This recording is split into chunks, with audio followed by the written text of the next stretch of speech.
So let's go ahead and get started adding some images and fabric materials to our shoe surfaces. But before I do, I want to give a shout out to our good friends at Swatchbook, who have been so gracious in allowing me to share with you some of their fabric sample assets for this tutorial series. So thank you, Swatchbook. Check them out at swatchbook.us.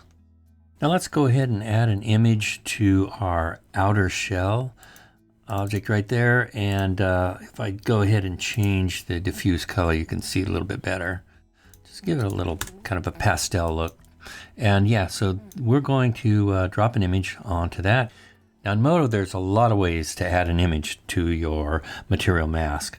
One of the ways we can do it is just go to Add Layer.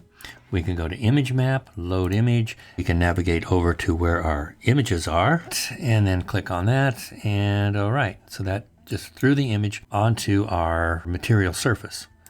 Now, what you'll notice too is that under this item here, there's a lot of parameters that you can change, including you can swap out to a different image. So this image item is not actually the image itself, but rather a container that references the image that's already in your clip browser. So that's one way of doing it. So let me get rid of this real quick.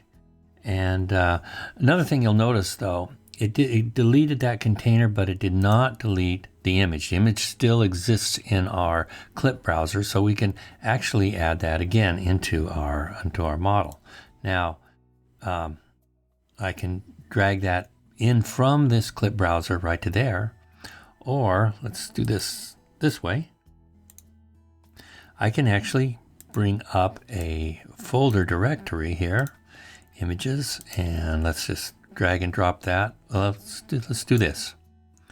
Let's go ahead and drag and drop that right onto there. And notice it actually added it to that material. I can actually try a different one and drop it on top and give it a second. And you can see it also adds this to the clip browser, but it also creates another image container there, another image layer above the previous one. So that the new one is overriding what's below it. And if I turn it off, the one below it shows up again. Okay, so this is one way you can actually try out a bunch of different fabrics and see what you like, what you don't like, and it will keep everything right there in that material mask.